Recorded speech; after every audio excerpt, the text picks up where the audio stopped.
Nakakabaliw na gayuma gamit lamang ang inyong ihi at karayom. Hello mga guys, kumusta kayo? Panibagong araw, panibagong video na naman tayo. And sa araw na ito ay isa na namang video ang aking ituturo sa inyo na simpleng gabay o simpleng pamamaraan na makakatulong sa atin. At bago ang lahat, gusto ko lang mag-disclaimer sa mga taong hindi naniniwala at hindi gusto ang mga kagaya nitong video. Please skip this video and maghanap kayo ng videos na gustong gusto nyo. Dahil ang video na ito ay para lamang ito sa mga taong naniniwala and gusto mag-try. Sa lahat po ng mga nagko-comment po dito sa aking video dito sa loob ng aking channel, mag-iingat sa lahat ng mga nagre-reply sa inyo na dinadala kayo sa kanilang WhatsApp in Emo app upang hindi po tayo ma-scam at hindi po masayang ang ating mga pera.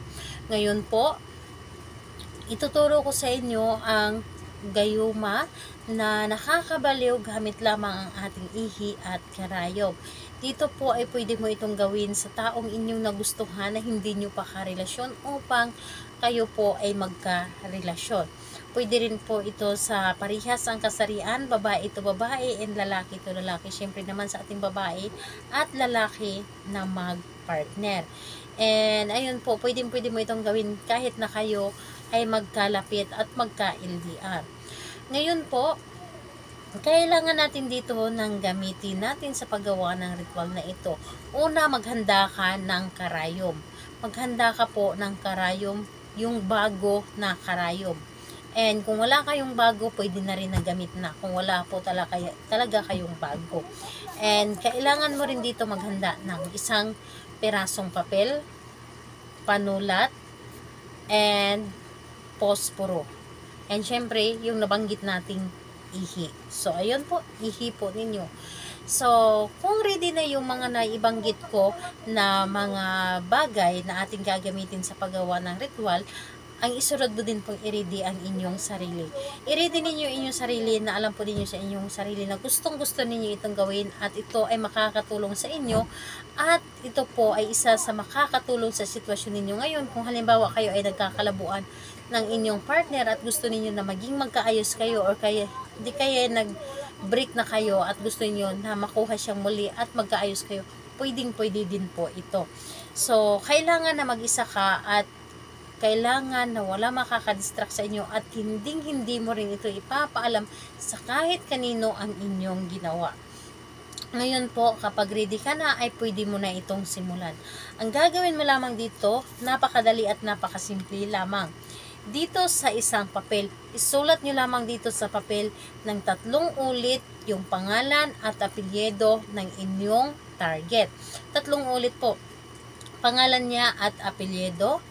Ngayon, kapag naisulat nyo na dito ng 3 ulit yung kanyang pangalan at apelyido, ang gagawin ninyo po, kumuha kayo ng inyong ihi. Ihi po, hindi naman yung nakakaano dahil ihi nyo po yan mismo.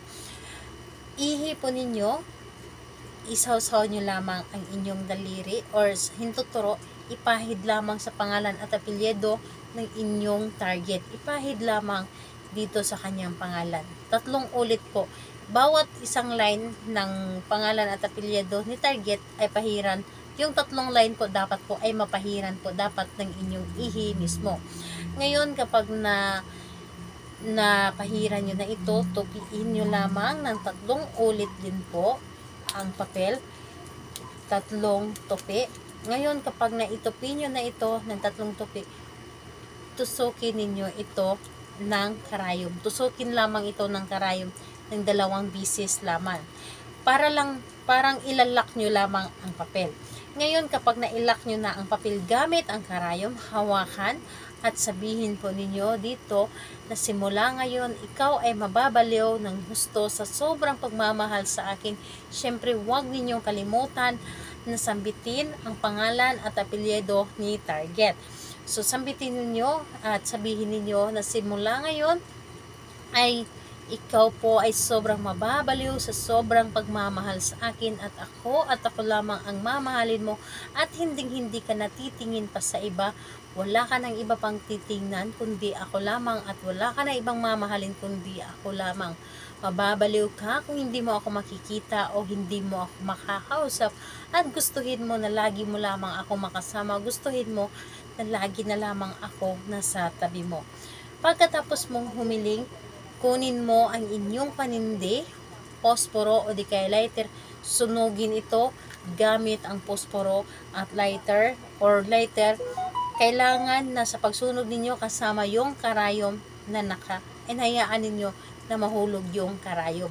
Sindihan ninyo at yung abo ng inyong sinunog, itapon ninyo po sa labas, ipalipad po sa hangin. Hayaan po ninyo. So, ayun po, isalo po ninyo dapat ang abo. Kumuha kayo ng papel na pagsaluan para itapon sa labas yung abo. Ngayon po, kapag natapos na itong sunugin, hayaan nyo lamang. At yung karayom, itago nyo lamang yung karayom na nasabay sa pagsunog ng papel kung ito ay nahulog na. Ngayon po, kailan ito pwedeng gawin? Gawin ito sa striktong araw lamang, Tuesday and Friday. Again po, Tuesday and Friday lamang ang paggawa nito.